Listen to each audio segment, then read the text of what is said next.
Network. This is Open Line.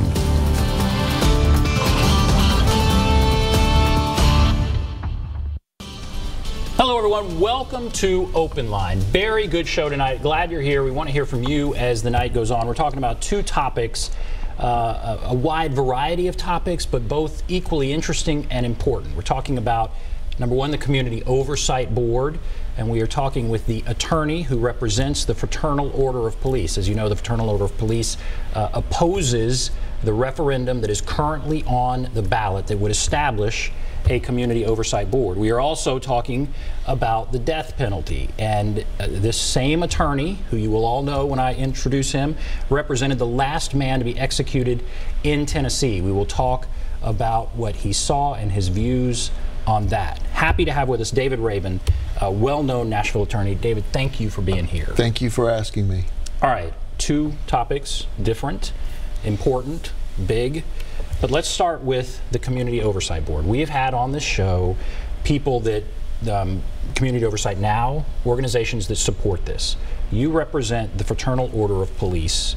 Why do they oppose what is on the ballot right now? It's a great question. We're opposing it in two different ways. The first is we've gone to court challenging whether it should even be on the ballot or not. The issue deals with the number of signatures based on a previous election as to whether it qualified. We contend that it does not. That issue is in front of the Court of Appeals, and we're going to have an oral argument in a few weeks about that. But while that is pending, the issue in front of the voters is whether or not they should vote for or against this community oversight. And the Fraternal Order of Police has taken out ads, billboards, and the like, opposing it and suggesting that the population vote against it. My discussion with you will be very limited as to why I think from a legal standpoint there are problems with it. We're not alone in opposing it. The mayor has suggested that it is not, this version of it should not be enacted by the people. And we think that that is certainly an appropriate response. We can look at other oversights later down the road, but the discussion should be whether this proposal should be enacted, and we suggest it should not. And so as we set the table for the discussion, what would this do? This proposal would establish a Community Oversight Board.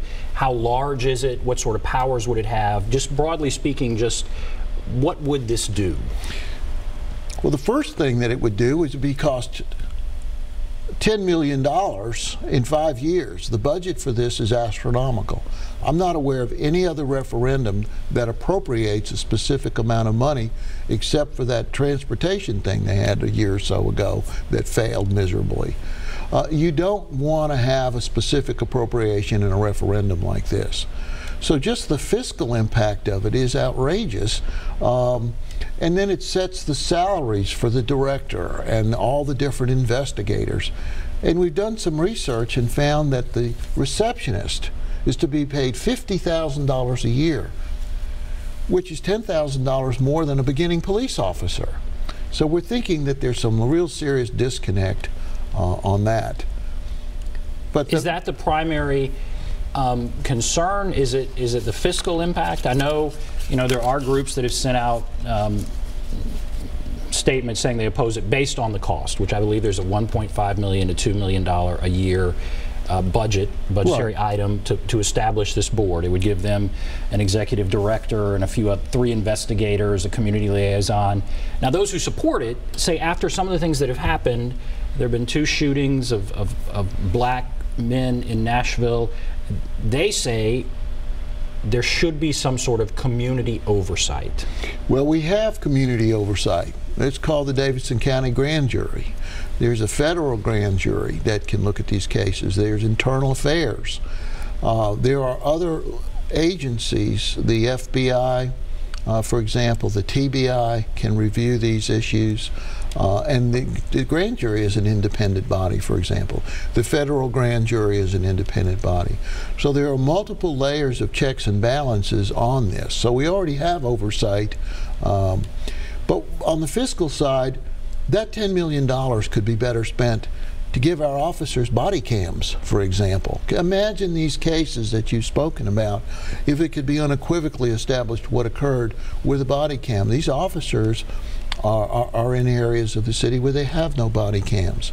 So we would like to see perhaps money such as that appropriated that could have a real benefit for this. The debate is whether this particular oversight committee should be enacted. We can debate later on whether there should ever be one in a different form. The mayor said he'll have a different one, and we can have that conversation later. But the question is, this, we suggest, is expensive. But the reason that we're also opposing it, it violates the due process rights of police officers. There's a United States Supreme Court decision called Garrity, that because a police officer is a law enforcement officer, if he or she is questioned about a crime, he or she has to choose between his job and self-incrimination. And the U.S. Supreme Court has laid out some very clear guidelines as to how that's supposed to be. This committee has unlimited subpoena power. There's no protection for the police officers. There's no right to appeal. So suppose the community oversight says this police officer's done something wrong. That officer's secondary employment, which all officers work a second job, could be impacted with no recourse. There's no appeal process put in here. So the thing needs to be redone to protect the rights of police officers so that their rights are protected and considered.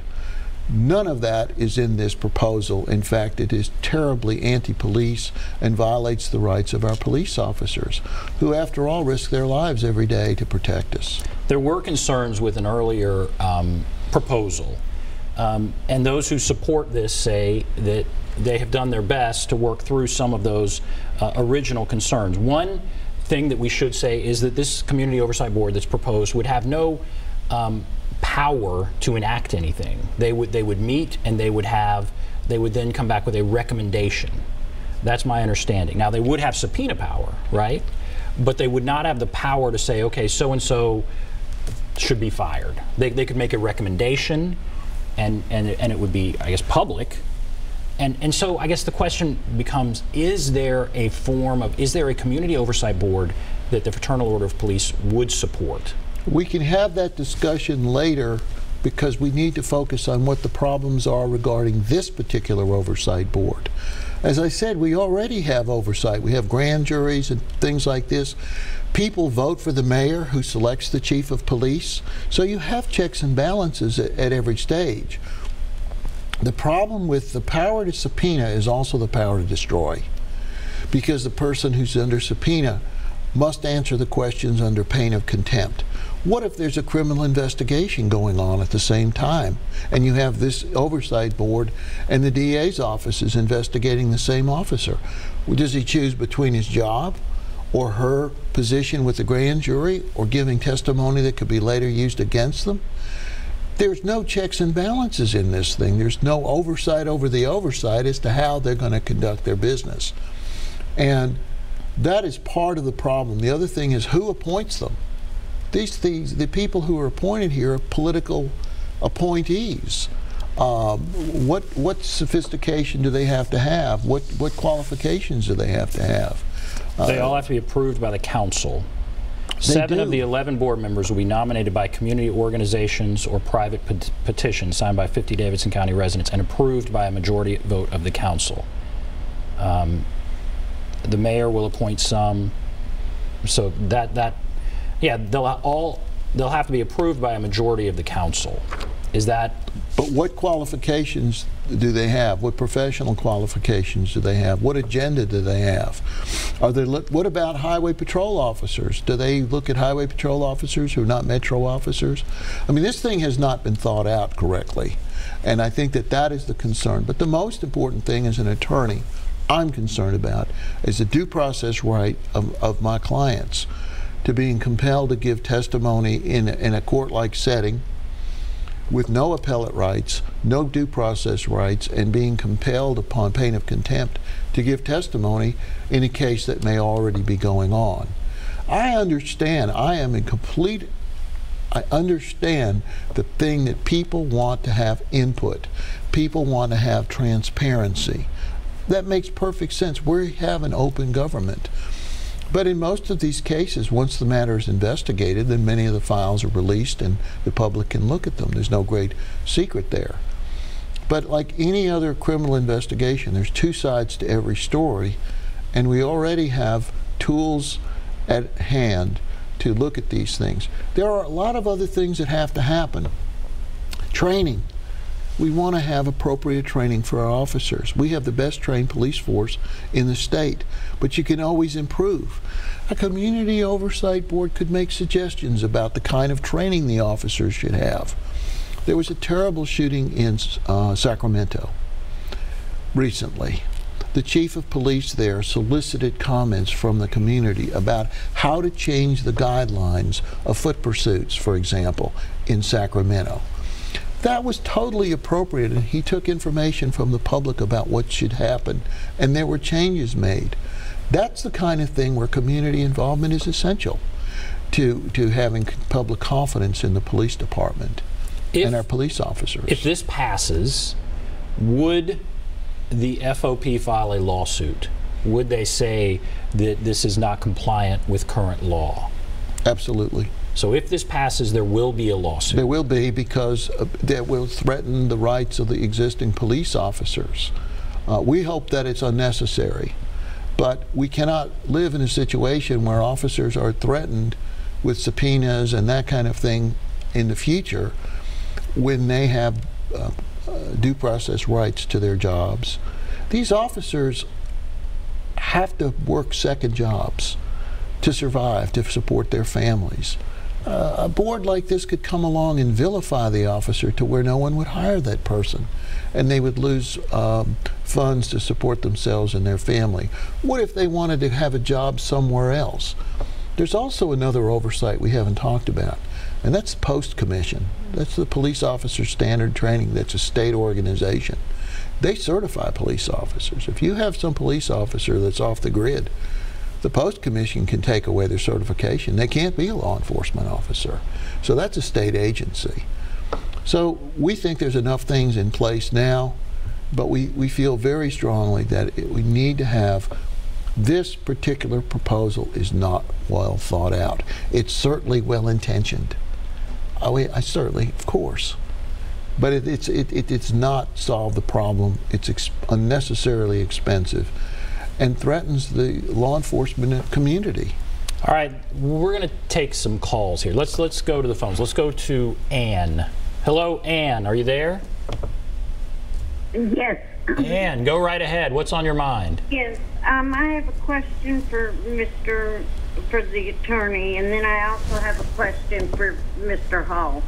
At what point did the FOP decide to interrupt a fellowship gathering with a press conference at the same place and time Tuesday evening? And then, Mr. Hall, I want to know if Channel 5 will be having the attorneys Holland and Horowitz on, giving community oversight equal time on Open Line. That's a fair question. We have definitely had the other side on. Community Oversight Now has been on at least once, maybe more than once, but I understand the question. And yes, we will let both sides have their say. I don't know about the other thing. I have no knowledge of that. I don't know what that's about. Okay. But Ann, I do appreciate that, and I understand the question. Community Oversight Now has been on, and we will have both sides represented. Let's go to David. Hello, David. David, go right ahead. Yes, sir. How you guys doing today? Doing well. What's on your mind? I just want to say I'm totally in agreement with the Oversight Board.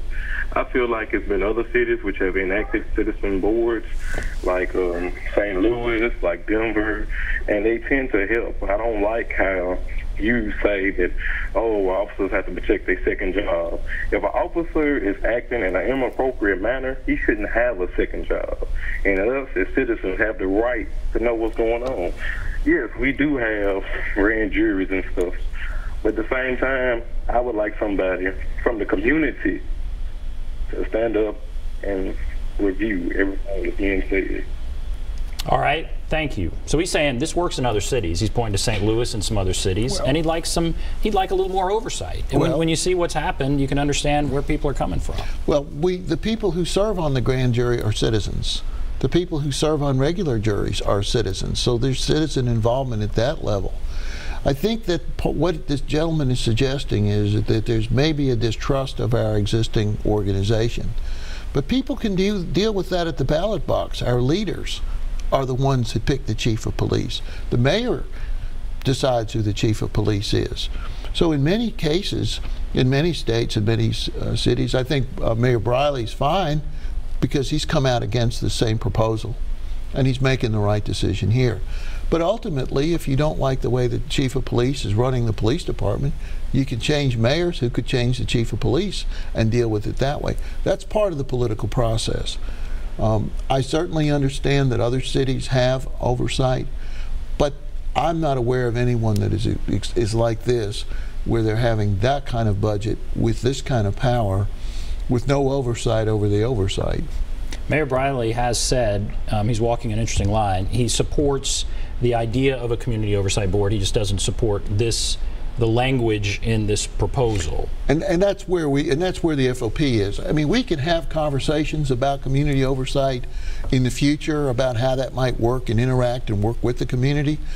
The police officers are members of the community. They're citizens, and they want public support and public people to have confidence in the police officers, because that's what they do all day.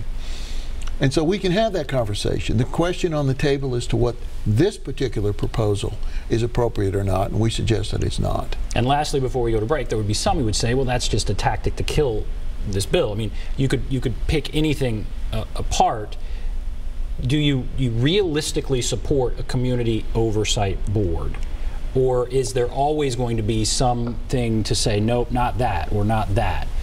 Well, I don't think the FOP wants to make a commitment about a concept without looking at the proposals, because there's lots of things that can be done, advisory boards, that kind of thing, make suggestions and the like, and have transparency, and that's always appropriate because they want to have support of the community. That's the most important thing, and the community have confidence in law enforcement. An oversight board can take many different forms. So in the abstract, community support is the most important thing for the FOP. This particular proposal is not appropriate, and that's what's on the table today. All right, we're going to take a break. If you're on the line, hold on. If you want to call, there's the number, 615-737-PLUS, 615-737-7587. We'll take a break. Be back right after this.